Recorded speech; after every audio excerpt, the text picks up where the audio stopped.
말씀을 보겠습니다. 시편 26편 8절 한 절만 보겠습니다. 제가 새번역으로 제가 읽어드리겠습니다. 시편 26편 8절입니다. 주님께서 계시는 집을 내가 사랑합니다. 주님의 영광이 머무르는 그곳을 내가 사랑합니다. 다윗의 고백입니다. 다윗은 정말 하나님의 성전을 정말 사랑했습니다. 사실 좀 부담스러운 일이에요. 그렇죠? 여러분도 건축 헌금이 인간적으로는 마냥 즐겁기만 할 수는 없잖아요. 그렇죠? 그러니까 하나님의 성전을 짓는 일을 위해서 들어가야 될 여러 가지 재정, 그리고 투입돼야 될 사람, 아무리 그가 왕이지만 그건 정말 엄청난 일이 필요한 일이죠. 그런데 다윗은 그렇게 성전을 짓고 싶었어요. 근데 하나님이 허락을 안 해주신 겁니다. 자, 여기서 다윗의 진면목이 나타납니다.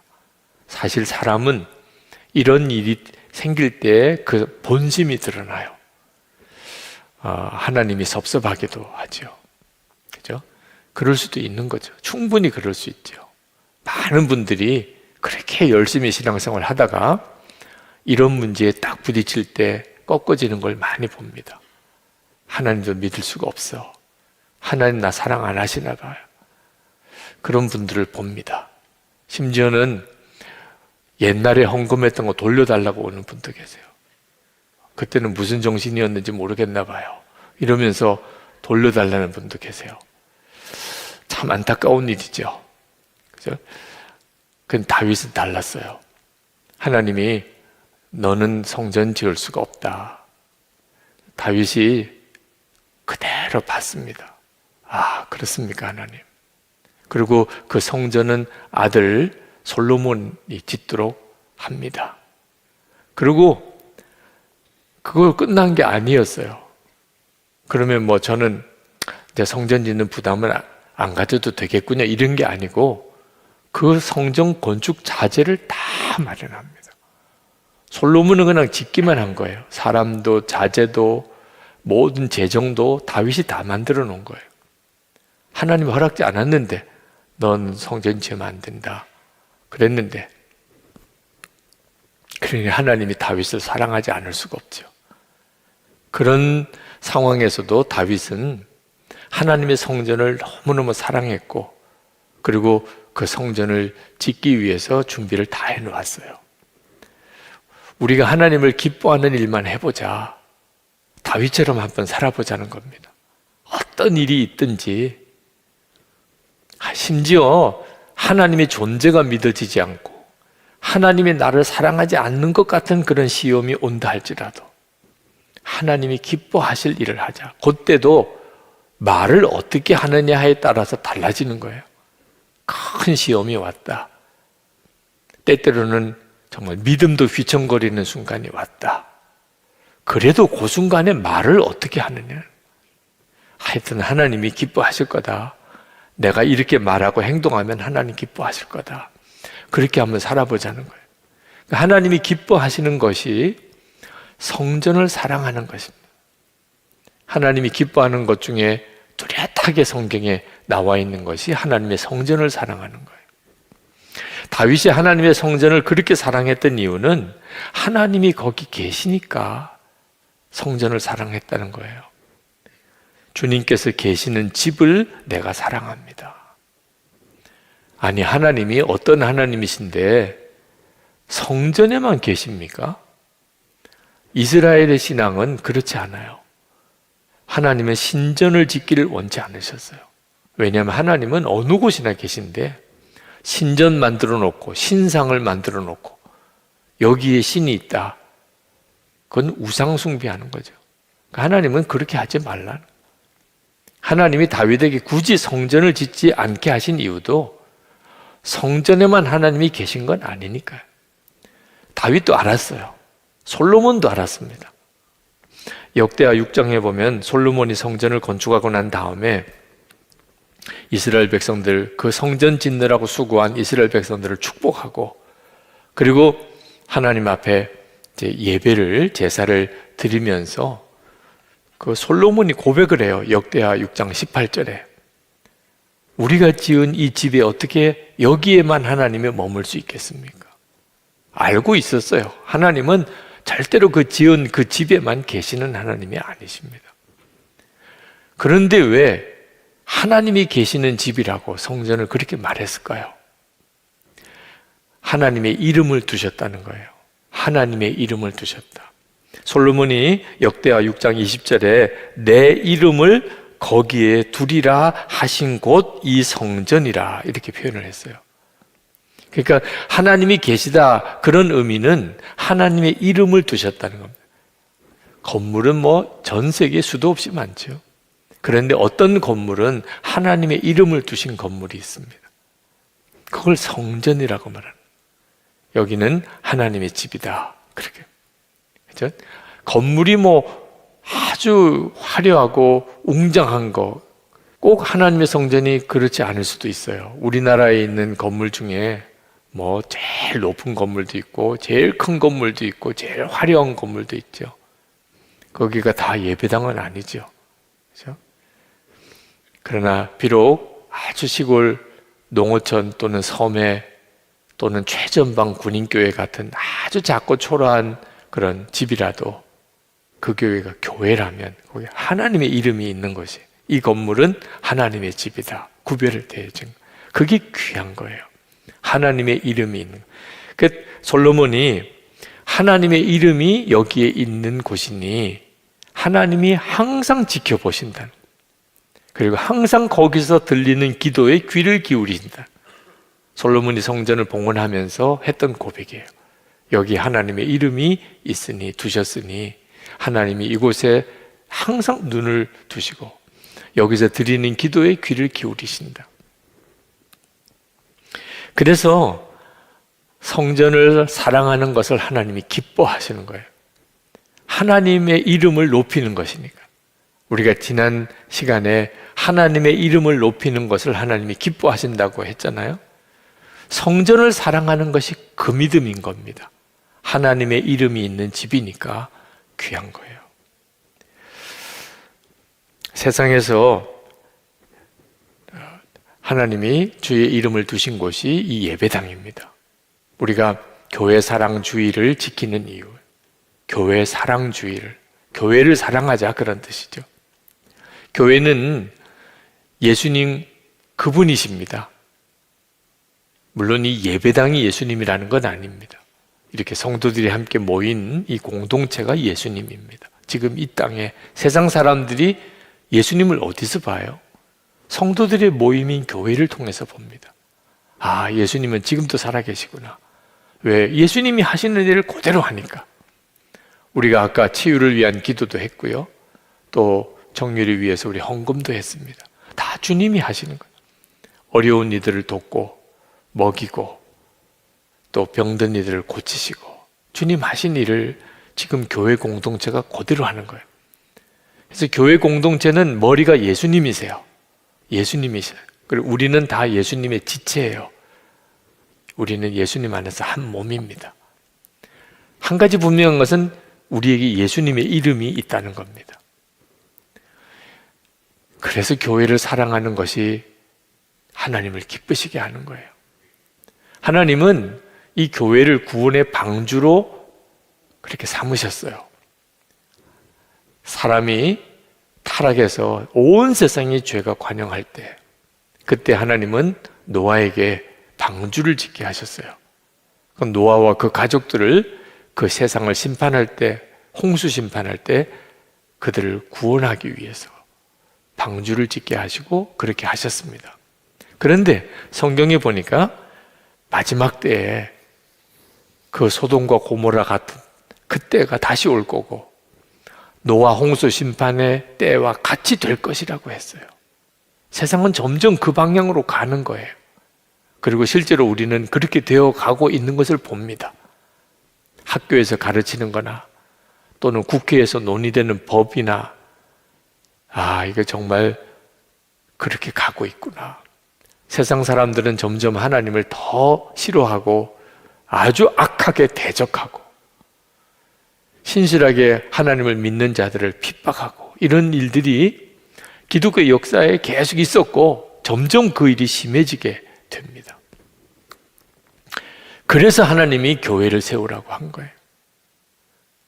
성도들을 어떻게 구원하실 것인가? 교회가 그 구원의 방주가 되니까. 그러니까 여러분, 교회는 절대로 소홀히 생각하면 안 됩니다. 그냥 일요일이면 가서 예배 드리는 곳, 그런 정도로만 생각하면 안 됩니다. 여러분도 우리의 가족도 이 마지막 때 구원의 방주로서 하나님이 정해두신 곳이 교회예요. 그러므로 교회를 함부로 말해서도 안 됩니다. 요즘에 이러쿵 저러쿵 교회에 대한 말이 많습니다. 마음 아픈 일이고 실제로 교회에서 그런 말을 나올 빌미가 나오기도 했어요. 세상 사람들은 하나님을 애초에 안 믿으니까, 그러니까 뭐 별의별 이야기를 다 하죠. 그러나 구원받은 성도는 교회에 대한 말을 조심해야 돼요. 교회는 그렇게 함부로 이야기할 대상이 아닙니다. 우리 안에 정말 교회를 사랑하는 마음이 있어야 돼요. 이건 대단히 중요해요. 여러분, 그러나 또 하나, 무조건 교회는 그냥 거룩한 곳이니까 아무 말도 하지 마. 교회가 어떻든지 간에 절대로 함부로 하면 안 돼. 이렇게만 또 해서도 안 돼요. 분명히 주님은 교회를 세우라고 하셨어요. 교회는 우리가 어떻게 세우느냐에 따라 달라져요. 그러니까 아주 성경이 말하는 정말 구원의 방주인 교회가 하늘에서 뚝 떨어지는 게 아니라는 겁니다. 우리가 그 교회를 정말 사랑하는 마음으로 교회를 세워가지 않으면 지금과 같이 이런저런 말을 듣는 교회들이 계속 많아지게 됩니다. 예수님이 정말 주인인 교회, 교인들은 마음까지 하나 된 교회, 저절로 세워지는 거 아닙니다. 여러분, 그런 교회가 어디 있나 찾으러 다니셔도 안 돼요. 세우라고 하셨어요. 이건 우리에게 매우 중요한 사명이에요. 예수님이 주인이신 교회, 성도들은 마음까지 하나 된 교회, 마지막 때에 별의별 일들이 세상에 일어나도 성도들의 믿음을 지켜주고 구원받은 성도들을 붙들어 줄 수 있는 구원의 방주인 교회, 우리와 우리의 자녀들의 영혼을 정말 맡길 수 있는 교회, 그런 교회를 세워야 하는 거예요. 그게 교회를 사랑하는 거예요. 에베소서 4장 15절 16절에 보면 오직 사랑 안에서 참된 것을 하여 범사에 그에게까지 자랄지라. 그는 머리니 곧 그리스도라. 그에게서 온 몸이 각 마디를 통하여 도움을 받음으로 연결되고 결합되어 각 지체의 분량대로 역사하여 그 몸을 자라게 하며 사랑 안에서 스스로 세우느니라. 이게 하나님이 우리에게 세우라고 하는 교회의 모습이에요. 우리 교회는 이런 성경의 말씀대로 되어진 교회인가? 그리고 그걸 위해 기도해야 돼요. 하나님, 이렇게 하겠습니다. 여러분들이 모여서 속회로 모이고 교회에서 어떤 봉사 부서에서 모이고 또 이렇게 성령 집회 때 기도하러 모이고 이렇게 모일 때 그저 건물에만 왔다 갔다 하거나 또는 그저 모이라고 하는 어떤 조직체라고만 생각하면 안 됩니다. 여러분이 오늘 보신 에베소 4장 15절 16절 이 말씀대로 공동체를 세워야 하는 거예요. 예수님이 머리가 되시고 우리 모두는 사랑 안에서 다 연합하여 하나 된, 그래서 예수님에게까지 자라나는 공동체를 만들어 가야 돼요. 왜냐하면 우리의 삶, 우리의 신앙, 교회에 결정적인 영향을 받습니다. 어떤 교회 공동체에 있느냐에 따라 내 신앙 색깔이 달라져요. 내 교회 경험이 어떠냐에 따라 앞으로 내 신앙의 방향이 달라집니다. 저는 어릴 때부터 지금까지 자라오면서 수많은 제 주변에 있는 친구들, 아는 사람들이 교회 왔다가 또 떠나기도 하는 일을 많이 봤어요. 교회가 그 영혼을 붙잡아 줄 수도 있고 교회 때문에 그가 영원히 정말 지옥에 가는 길을 떠나갈 수도 있어요. 교회 굉장히 중요해요. 그런 교회를 세우는 일을 우리가 하자는 거죠. 교회 사랑하자. 교회를 사랑하자. 무조건 그저 내 교회니까 여기다가 모든 충성을 다 바치자. 그런 의미 아닙니다. 정말 예수님이 주인 되시는 교회를 세우자. 절대로 교인 수만 따지고 교회를 평가하면 안 돼요. 건물 보고 교회를 평가해도 안 돼요. 우리가 예배당 건물을 자랑했다면 아마 속이 터졌을 거예요. 우리 예배당 건물 처음 지을 때는요, 교회 구경하러 오는 사람도 있었어요. 지금도 뭐 얼마나 아름답습니까? 그죠? 지금도 누가 우리 교회 예배당, 이 본 예배당에 들어와서 감탄을 안 하는 사람은 별로 없어요. 아, 정말 아름답고 좋군요. 그런데 그것 때문에 기분이 좋아서 했다면 아마 우리 속 터졌을 거예요. 왜? 요즘 새로 짓는 예배당 가면 훨씬 좋아요. 요즘 새로 지은 예배당 가면 아마 우리는 아마 속이 비비 꼬여가지고 다 터질 거예요. 네. 그 예배당만 계속 새로 짓다가 평생 일 다 끝낼 거예요. 예배당 건물 자랑하는 것은 사실은 하나님의 뜻이 아닙니다. 이왕 예배당 건물을 지을 때 정성을 다해서 아름답게 신앙생활 할 때 여러 가지로 우리에게 도움이 되도록 그렇게 건물을 짓는 일은 중요해요. 성도들이 그 일을 위해서 헌금하고 그래서 곳곳에 우리들의 헌신의 흔적이 있는 것은 정말 아름다운 일이에요. 그러나 예배당 건물은 그것 때문에 교회가 되는 것도 아니고 그것을 자랑하는 것은 바보 같은 일이에요. 수학 박사였다가 목사가 되신 우리 수원에서 목회하시는 고성준 목사님, 그분이 데스티니라고 하는 책, 지금 아마 3번째 책까지가 나온 것 같은데 그분이 그 책에서 그런 고백을 하시더라고요. 목회자로서 내가 참 피하기 어려웠던 유혹은 교회 부흥에 대한 열망이었다. 벗어난 것 같다가도 어느 순간 크기의 논리에 빠져 있는 나를 발견하고는 놀라기 일쑤였다. 지금까지 매일 싸워도 끝나지 않는 싸움이다. 사실 목사가 되기 전에는 나에게 이런 유혹이 있을 것이라곤 생각지 못했다. 평신도로서 나의 자존감은 내가 속한 교회가 얼마나 크냐 하고는 아무 상관이 없었으니까 말이다. 평신도일 때는 세상에서 나의 가치를 인정받는 것이 교회 사이즈가 아니었다. 사회적인 지위, 학위, 재력 등이었다. 그런데 목사가 되고 나니 다른 사람들에게 나의 존재감을 인정받을 수 있는 것은 성공적인 사역뿐이었다. 그 순간부터 평신도 때는 전혀 의식하지 못했던 싸움이 시작이 되었다. 그것이 교회 사이즈에 대한 유혹이었다. 목사도 어쩔 수가 없었더라고요. 목사도 이왕이면 내가 담임하는 교회가 예배당도 크고 교인도 많고 뭐 그 지역에서 제일 큰 교회다 이런 말 듣는 것을 다 마음에 갈망하는 거예요. 이게 엄청난 유혹이에요. 목사만 아니고 교인도 그렇더라고요. 제가 이 교회 부임해 와서 그 어려운 때도 조금씩 하나님이 교회를 이렇게 성장시켜 주셔서 교회 예배 출석 인원이 한 1000명 정도가 이제 넘어서게 될 때, 그때 한번 어떤 모임에서 우리 장로님 몇 분과 같이 참석을 했는데, 이제 선한목자교회가 창립이 되고 또 교회가 이렇게 은혜롭게 잘 부흥이 되어 간다는 이야기를 뭐 소문에 들으신 분이 한 분이 계셔서 요즘에 그 교회는 몇 명쯤 모이세요? 이렇게 물으시더라고요. 제가 조금 전에 몇 명 모인다고 그랬어요? 한 1000명 좀 넘었을 때예요. 그래서 제가 한 1000명 정도가 요즘 넘게 모입니다라고 말을 하려는 순간에 옆에 계신 장로님이 3000명이요 이렇게 얘기를 하세요. 제가 깜짝 놀랐어요. 아니 3000명이라니 이제 1000명 정도가 이렇게 넘어서고 있는데 제가 얼마나 당황스러운지. 아마 그 장로님은 이제 저 체면을 좀 세워주려고, 교인이 많이 모이면 아무래도 목사님들끼리 모인 자리에서 좀 이렇게 돋보일 수도 있잖아요.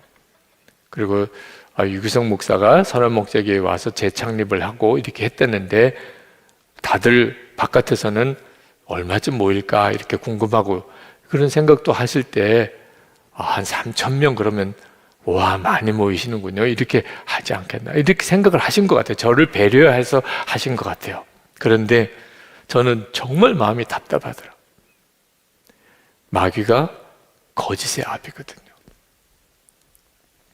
이건 정말 끔찍한 일이다. 그래서 사실 주보에 우리 주일 예배 몇 명 모입니다. 그거 안 썼어요. 근데 그 다음 주일부터 주보에 썼어요. 혹시 몰라서 그 장로님이 그렇게 이야기할 수도 있는 거죠. 그죠? 몰라서 우리가 주일에 몇 명 모이는지 정확히 몰라서 그냥 장로님이 한 3,000명 모이겠지 이렇게 생각하고 말했을 수도 있는 거니까. 그래서 아주 정확하게 1,100 몇십 명 뭐 이런 식으로 정확하게 쓰자. 그래서 어디 가서 본의 아니게 거짓말이라도 하지 않도록 하자. 이런 유혹이 우리에게 있어요. 내가 다니는 교회가 얼마나 크냐, 얼마나 좋으냐 이런 거 자랑하고 싶은. 그래서 우리가 정말 예수님이 주인이신 교회 그리고 성도들이 마음까지 하나 된 그 진짜 구원의 방주인 교회를 우리가 세우려면 우리 교인 한 사람 한 사람이 다 성전되어야 합니다. 예배당만 크게 아름답게 지어서 끝날 문제가 아니에요. 교인 수만 많아진다고 해결될 문제가 아닙니다. 교인 한 사람 한 사람이 성전되어야 비로소 그 교회는 예수님의 이름을 담은 교회가 돼요. 고린도전서 3장 16절 17절에 너희는 너희가 하나님의 성전인 것과 하나님의 성령이 너희 안에 계시는 것을 알지 못하느냐. 누구든지 하나님의 성전을 더럽히면 하나님이 그 사람을 멸하시리라. 하나님의 성전은 거룩하니 너희도 그러하니라. 분명히 이 예배당 건물이 아니고 우리 한 사람 한 사람 우리 자신의 몸이 성전이라는 거예요. 하나님을 모시고 있으니까. 만왕의 왕이신 그 하나님이 내 몸을 성전 삼아 계시니까. 이것이 성경이 말하는 진정한 의미에서의 교회예요. 그것을 사랑하라는 거죠. 그동안에 교회 공동체를 바로 세워보려는 노력이 2000년 역사 동안 내내 있었어요. 교회를 개혁하고 교회를 바로 세우려고 하는 노력이. 대부분 실패해요. 이유는 뭘까요? 어떤 신학적인 이론을 가지고 세우고 또는 어떤 아주 믿음에 걸출한 어떤 그런 성직자를 통해서 세우고 뭐 이런 뜻으로 교회를 바로 세워보려고 했기 때문에 대부분 실패였던 거예요. 참 안타까운 일이에요. 교회 공동체가 교회답지 못한 아마 제일 중요한 원인을 꼽자면 목사가 그 책임을 져야 될 거예요. 목사가. 찰스 콜슨이라는 분이 계십니다. 닉슨 대통령 보좌관이었어요. 그가 탄핵당할 때 그도 유죄 판결을 받고 그가 교도소에서 형을 살았습니다. 변호사인데 참 똑똑한 분인데 정권욕에 눈이 멀어서 불법을 행했죠. 그러나 그가 교도소에서 회심합니다. 예수님을 인격적으로 만나요. 그리고 완전히 사람이 바뀌게 됩니다. 지금은 미국 교계에 굉장히 영향력 있는 지도자가 됐죠. 그분이 출소하고 난 다음에 미국의 어느 큰 교회에서 처음 간증을 그가 했던 날입니다. 1, 2부 예배를 드리는데 그 2번 예배 때 그가 간증을 했어요. 자기가 예수님을 만났던 거, 그리고 회개했던 거, 회심한 거, 그 내용을 처음 고백을 한 거죠. 그 교회 1부 예배 때 얼마나 성령의 역사가 강한지 찰스 콜슨이 자기가 간증하면서 자기가 완전히 정말 사로잡혔어요. 그리고 설교가 끝나고 그리고 이제 기도하는데 교인들이 움직이지를 않는 거예요. 기도가 끝났는데도 여기저기서 울면서 계속 기도가 일어났어요. 너무너무 마음이 참 본인도 은혜를 받았죠. 근데 부목사님이 오셔서 2부 예배 때는 그 마무리 기도를 담임 목사님이 하실 거예요. 된다. 우리 교회는 2부 예배 때는 마무리 기도를 담임 목사님이 하신다. 1부 예배 때는 강사님이 하셨지만, 그러시네요. 1부 예배보다 2부 예배가 더 많은 교인이 나옵니다. 그리고 담임 목사님도 나오시고 이제 그분이 뒷 마무리 기도까지 하니 이제는 1부 예배보다 더 말씀을 잘 전해야지. 그게 그만 화근이 되었어요. 더 말씀을 잘 전해야지. 1부 예배 때보다 더 은혜가 되고 감동이 있는 말씀을 전해야지. 이렇게 신경 쓰다 보니까 막 말이 꼬이기 시작한 거예요. 그리고 실제로 교인도 뭐 예배당에 가득 모이고 그 교회 담임 목사님도 나와 앉아 계시고 그러니까 막 진땀이 나는 겁니다. 심령의 자유함이 없고 뭔가 은혜가 돼야 되고 뭐 성도들이 감동을 받아야 되고 이러니까 점점 더 막 말이 조리가 없고 그리고 꼭 해야 될 말은 못하고 뭐 이렇게 간증이 끝났어요. 예배가 끝날 때. 그리고 이제 담임 목사님이 나오셔서 기도를 인도하는데 기도 끝나자마자 다 일어나서 나가는 거예요. 누가 앉아서 뭐 기도할 사람도 없고 다 그냥 일어나서 나가는 걸 보고 찰스 콜슨이 너무너무 마음이 무너졌습니다. 그리고 이제 부목사님에게 오늘 이 설교 예배 간증 설교를 이제 방송에 홈페이지에 올리는데 1부 예배 때 걸 올려주세요. 2부 예배는 망쳤습니다. 그랬더니 그 부목사님이 아니요 2부 예배 께 좋습니다. 아니요 1부 예배 때가 좋아요. 2부 예배는 완전히 제가 그냥 방향도 못 잡고 너무 긴장하고 해서 다 망쳤어요. 아니요 2부 께 좋습니다. 계속 그 부목사님이 2부 께 좋다는 거예요. 그러더니 하는 이야기가 찰스 콜슨 씨 이해 못 하시는군요. 이 교회는 담임 목사님 교회예요. 강사님 교회가 아니에요. 2부 께 훨씬 좋습니다. 이해하세요? 이해가 되십니까? 그 이해가 되셔도 곤란한데 하여튼 찰스 콜슨이 엄청 충격을 받았어요. 그 이야기를 책에서 제가 보고 그게 그 미국 교회만 아니고 한국도 마찬가지지. 교회의 주인됨이 문제가 되는 거예요. 한국 교회가 참 기도할 제목이 많고 목사인 저도 그 문제가 정말 기도할 제목이에요. 우리가 하나님의 성전이면 그렇게 될 수가 없죠. 예수님이 왕이시고 나는 그분을 모시고 있는 집일 뿐이에요. 이게 핵심이에요. 목사도 교인도 이게 핵심이거든요. 그때 교회가 교회 되는 거예요. 구원에 방주된 교회가 서는 거예요. 고 이중표 목사님, 그 목사님이 강남의 교회를 개척을 했는데 상가에 예배당을 그렇게 마련을 했습니다.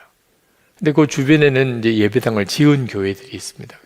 그 예배당을 처음에 지을 때 결단을 못 내린 바람에 계속 그 상가에 있는 교회에 목회를 하다 보니까 예배당을 지은 교회는 뭐 엄청나게 교회가 성장하는 겁니다. 근데 상가에 있는 교회는 한계가 있어요. 그래서 이중표 목사님 마음에 늘 예배당 좀 건축하게 해주세요. 그게 기도 제목이었어요. 하나님, 저도 예배당을 좀 건축하게 해주세요. 그러면 교회가 더 부흥될 텐데. 근데 하나님께서 응답을 하셨어요. 나를 위해서는 성전을 짓지 말아라. 너희들 손으로 지은 집에서 내가 거하지 않는다. 내가 거할 집은 땅에는 없다. 너를 과시하고 내 자랑을 위해서 큰 건물을 지을 수는 있지만 나를 위해서라면 건물을 짓지 말아라. 나는 그 집에 거하지 않는다. 나는 살아있는 하나님이다. 나는 살아있는 집에 살기를 원한다. 내가 살아있는 집이 되어라. 나는 내 집에 거하기를 원하노라. 내가 성전이 되어라. 엄청난 말씀을 들었어요. 그리고 그분이 크게 깨달았어요. 그리고 하나님께 그날 응답을 했습니다. 이 종은 살아있는 동안 주님이 거할 집을 짓기 위하여 최선을 다하겠나이다. 그리고는 그는 예배당 건축에 대한 마음을 내려놨어요. 내 몸이 성전이 되어야지. 건물 그게 뭐가 중요하냐. 이제 그렇게 된 거죠. 그리고는 그분 고백대로 그때부터 이제 성전 짓기를 시작을 한 겁니다. 나 죽고 예수로 사는 별세 신앙을 그래서 선포하기 시작한 거예요. 나 죽고 예수로 사는. 그 이중표 목사님 표현대로 말하면 그게 별세 신앙이라. 이 세상에서 내가 죽고 영원한 하나님의 나라의 삶을 살자, 그런 뜻이죠. 그리고 그가 이렇게 고백했습니다. 제가 성전을 짓기 시작하면서부터 하나님의 은혜가 임하였습니다. 이 성전은 유명해졌습니다. 그때부터 세계를 돌아다니는 목사가 되었습니다. 그 성전은 바로 여기 서 있습니다. 저 자신입니다. 이 성전이 움직이고 있고 살아 있습니다. 자, 그때 그 이중표 목사님의 그 말 표현이 마음에 이렇게 강하게 와닿더라고요. 내가 성전입니다. 지금 내가 이렇게 살아 움직이고 있습니다. 나는 이 성전을 지금까지 지어왔습니다. 이런 표현을. 여러분, 우리 교회 예배당 공사 다 끝났죠. 뭐 교육관을 지금 짓고 있습니다만 교육관 공사도 이제 거의 다 끝나갑니다. 그러나 진짜 공사는요, 이 건물 공사가 아니고 우리 성도들의 성전 되게 하는 공사예요. 이 공사는 계속 되고 있습니다. 지금 우리가 나는 죽고 예수로 사는 복음, 항상 주 예수님을 바라보자. 예수님 한 분이면 충분합니다. 그리고 매일 예수 동행 일기를 쓰면서 주님과 동행하는 운동을 하는, 이것이 바로 지금 성전 짓는 공사예요. 지금까지 그렇게 우리는 성전 지어 온 거예요. 예배당 건물 지은 게 아니고 성전을 짓고 온 거예요. 여러분, 이거 대단히 중요해요. 코로나19로 인해서 성전 아닌 건 다 무너지고 있어요. 개인도요, 성전이 아닌 성도는요, 신앙 다 무너져요. 교회도요, 진짜 예수님의 성전인 교회가 아닌 교회는요, 다 무너지고 있어요. 그런 뜻에서 보면 이 코로나19는 한국 교회를 새롭게 하는 하나님의 도구인지도 모르겠어요. 예수님이 그 웅장하던 헤롯 성전을 무너뜨리라, 이런 말씀을 하셨어요. 요한복음 2장 19절에 예수께서 대답하여 이르시되 너희가 이 성전을 헐라 내가 사흘 동안에 일으키리라. 하나님의 마음에 합당하지 않으면 그런 건물은 한순간에 다 무너뜨려 버리는 거예요. 그게 두려운 거예요. 교회는 절대로 함부로 하면 안 되지만, 그러나 아무렇게나 된 교회도 그걸 성전이라고 인정해 주지는 않으세요. 그건 기독교 역사가 말해주고 있어요. 하나님이 한순간에 다 무너뜨릴 수도 있어요. 우리 교회를 위하여 기도하고 우리가 이렇게 교회를 사랑하자고 모여서 이런 시간을 갖는 것도 이유가 있습니다. 처음에는 사실 30년 동안 건축 공금을 해오고 있는 거예요. 교회 담임 목사로서 정말 숨이 막히더라고요. 아니, 건축 공금도 힘을 모아서 한 두세 해 하는 거지, 이걸 30년 동안을 해. 와, 우리 교인들이 얼마나 힘들까, 그런 생각이 들더라고요. 그런데 제 마음속에 이렇게 하시는데도 하나님 뜻이 있구나. 이게 만약에 건물만 짓는 거라면 사실 의미가 없죠. 근데 이 일이 성전 짓는 것이었어요. 그제서야 알겠어요. 하나님이 30년 동안 계속해서 건축 공금을 하고 또 하는 과정을 통하여 하나님이 원하셨던 일은 여기 있는 우리들 한 사람, 목사인 저부터 시작해서 우리 모두가 다 진짜 성전이 되는 거예요. 예수님께서 그 생각을 하고 나니까 30년이 그렇게 긴 기간이 아니더라고요. 300년도 하라면 하지요. 그죠? 평생 건축공금 하다가 주님 앞에 가도 그게 뭐가 그렇게 문제가 돼요? 성전으로 사는 삶이 된다면 1년에 한 번 정말 뜨겁게 하나님을 향하여 내 마음의 사랑을 고백하고 주님의 몸 된 교회가 바로 서는 일을 위해서 내가 재정적으로 하나님 앞에 헌금하고 그게 너무 기쁘죠. 여러분 부모님께 부모님 생신 때마다 찾아뵙고 이렇게 선물도 해드리고 좋은 옷도 입혀드리고 거처할 수 있는 장소도 마련해 드릴 때 아이고 이거 언제까지 해야 돼? 그 말 자녀도 아니죠. 그죠? 오래만 사세요. 오래오래만 사세요. 당연히 효자는 그렇게 하는 거죠. 그죠? 오늘 하나님 몸된 교회를 위해서 건축헌금을 하는 일은 그 기쁨이지요. 저는 이 믿음이 있는 사람만 헌금하면 되는 거구나. 이게 기쁨이지요. 그렇게 하면 되는 거구나. 사실 저희 교회는 한국 교회가 가지고 있는 모든 문제를 다 가지고 있는 교회였어요. 무리하게 예배당 건축을 시도했습니다. 정말 너무 무리한 건축을 시도했어요. 그리고 또 담임 목사님의 목회에 대한 어떤 신뢰를 또 인정받지 못해서 또 중간에 담임 목사님이 또 사임을 해야 되는 일도 생겼어요. 그로 인해 가지고 겪었던 어려움도 컸지요. 그런 아픔이 있는 교회예요. 그런데 이렇게 시작된 교회 예배당은 이거 중간에 그만한다고 할 수도 없잖아요. 이건 마무리는 해야 되잖아요. 그죠? 그런데 감사한 것은 보통 그런 경우에는 다 무너져 버립니다. 한번 시험에 휘둘리고 하고 나면 회복하기가 쉽지 않아요. 그런데 우리 교회는 회복을 했어요. 그리고 이렇게 부흥을 했어요. 어떻게 이렇게 될 수 있었을까? 처음부터 이 예배당 건물을 완성하는 일에 초점을 두지를 않은 거, 건물에다가 목숨을 걸지 않은 거, 성전을 짓자. 우리가 다 성전이지 않나? 예수님께서 이끄시는 교회가 돼야 되지 않냐? 그러려면 우리 자신이 나는 죽고 예수로 사는 자가 돼야 되지 않냐? 예수님이 진짜 우리 안에 계신 것을 정말 믿어야 되지 않냐? 예수님은 나의 왕, 그렇게 고백하며 살아야 되지 않나? 거기다가 초점을 둔 거거든요. 그러니까 하나님이 이 건물도 결국은 이렇게 마무리를 다 시켜주신 거예요. 여러분, 하나님의 성전 되는 일이 이렇게 중요한 거예요. 교회를 사랑하자는 것은 결국은 그렇게 하자는 겁니다. 우리가 진짜 하나님의 성전 되자. 하나님의 성전 되는 건 어떻게 하면 됩니까? 간단해요. 너무너무 간단해요. 예수님을 정말 왕으로 영접하면 돼요.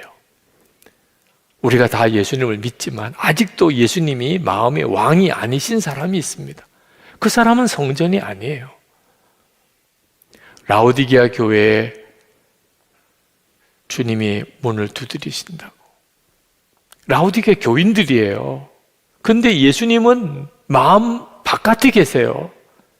계속 문을 두드리고만 계세요. 아직도 라오디게아 교인들은 예수님을 왕으로 영접한 게 아닌 거예요. 이런 일이 지금도 얼마나 많은 성도에게 교회에 있는지 몰라요. 예수님은 마음 문 바깥에 계세요. 이제는 이걸 청산하자. 예수님을 정말 내 왕으로 마음에 모시자. 그러면 성전이 돼요. 1907년에 한국에 부흥이 일어났을 때 길선주 장로님이 설교를 한번 이런 제목으로 하신 적이 있습니다. 이상한 귀빈과 괴이한 주인, 이상한 귀빈과 괴이한 주인이라는 제목의 설교를 했어요. 그게 요한계시록 3장 20절 말씀이 본문입니다. 이상한 귀빈이라는 말은 그가 너무너무 귀한 분인데 아주 비천한 곳에 왔어요. 예수님을 말하는 거죠. 하나님이신데 사람의 몸을 입고 이 땅에 오셨어요. 그러니 이상한 귀빈이죠. 귀중한 몸인데 그분이 선뜻 집으로 안 들어오시고 계속 바깥에서 문을 두들기기만 하세요. 그러니 참 이상한 귀빈이죠. 그런데 이 참 자비로우신 귀빈을 환영하지 않는 주인이 또 아주 괴이한 주인이에요. 문을 그렇게 두드리는데도 문을 열지를 않아요. 그렇게 간절히 부르는데도 응답을 안 해요. 그러니 괴이한 주인인 거죠. 그 설교를 하면서 여러분, 지금 우리 예수님께서 마음문 바깥에 서서 우리 마음을 두들기고 계십니다. 우리가 진짜 왕으로 그분을 모셔드리지 않으니까. 여러분, 언제까지 이렇게 해야 됩니까? 그러면서 그 길선주 장로님이 문을 열라! 문을 열라! 얼마나 소리를 치셨는지 몰라요. 회중이 막 다 뒤집어졌어요. 문을 열고 주님을 환영하라! 그리고는 기도를 했는데 막 여기저기서 진짜 아이고 하는 곡소리가 막 다 뒤집어지는 거예요. 그동안 예수를 믿는다고 하면서도 실제로는 이것 주세요, 저것 주세요, 힘들어요, 못 살겠어요, 뭐 이러고만 살았지. 실제로 마음을 열고 예수님을 왕으로 그렇게 모시고 살지 않은 자기 모습이 그대로 성경에 나와 있으니까. 내가 문을 두드리노니 누구든지 문을 열면 내가 들어가 그와 더불어 먹고 그는 나와 더불어 먹으리라. 주여, 이 말씀이 내게 이루어지게 해주십시오. 1907년 부흥이 일어나던 때였어요. 그때 성령께서 우리의 실상을 보여주셨어요. 실제로 예수님을 믿으면서도 예수님을 주인으로 왕으로 모시고 살지 않는 우리의 실상을. 그리고 그때 우리 한국교회 믿음의 선조들은 정말 진실로 말씀을 그대로 받았어요. 그리고 진짜 마음을 열었어요. 왕으로 오십시오. 그리고 주님이 하라는 대로 했어요. 회개하라 그러면 회개하고, 빚 갚으라 그러면 빚 갚고, 용서 빌라 그러면 용서 빌고, 용서하라 그러면 용서하고, 찾아가서 전도하라 그러면 전도하고, 그 사람의 종이 되라 그러면 종이 되고, 뭐 그렇게 했어요. 하도 이상한 일이 벌어지니까 순사들이 예배당에 찾아왔어요. 왜? 여기서 공개적으로 막 자기 죄를 왜 도둑질 한 적도 있다, 뭐 어디 가서 내가 강도질 한 적도 있다. 형사들이 건수 올리려고 교회도 왔다니까. 저기 가면 자기 죄를 다 고백한다더라. 중이 비판하려고, 교회를 비판하려고 찾아왔다가 그가 막 회심해서 예수를 믿게도 되고, 그런 일화들이 많습니다. 우리가 진짜 마음을 열고 예수님을 영접하면 이것이 교회를 사랑하는, 그러면 교회가 돼요. 그러면 예수님의 이름을 두신 교회, 구원의 방주인 교회가 돼요. 여러분, 우리 교회가 진짜 힘들고 어려울 때, 하나님 진짜 한 번만 살려주세요, 이런 마음으로 기도할 때, 도무지 갚을 수가 없는 재정의 빚, 도무지 해결이 안 될 것 같은 이 교회의 문제들을 끌어안고 기도할 때 뭐라고 기도했는지 아세요? 하나님, 이 교회에 이 건축 문제, 재정 문제 해결해 주시면, 그러면 우리 민족의 통일을 위해서, 그리고 한국 교회를 위해서 이 예배당을 드립니다. 그렇게 기도했어요. 그때 우리 하나님께 드렸던 기도, 하나님, 이 예배당만 다 건축 문제 해결되면 우리 민족의 통일을 위해서 내놓겠습니다. 한국 교회를 위해서 내놓겠다고 했다고요. 말 바꾸기 없깁니다. 네. 예배당 공사 다 잘 마무리됐고요. 부흥도 하나님 주셨어요. 그래서 우리가 하늘꿈학교도 선뜻 결정을 내린 겁니다. 지금 하늘꿈학교 때문에 교회가 계속 많은 세금을 내고 있어요. 교회 종교부지 안에 학교를 지었다고 지금 막 정부에서 세금을 부과하는데, 뭐 법이 그렇게 되어 있으니 할 수 없죠.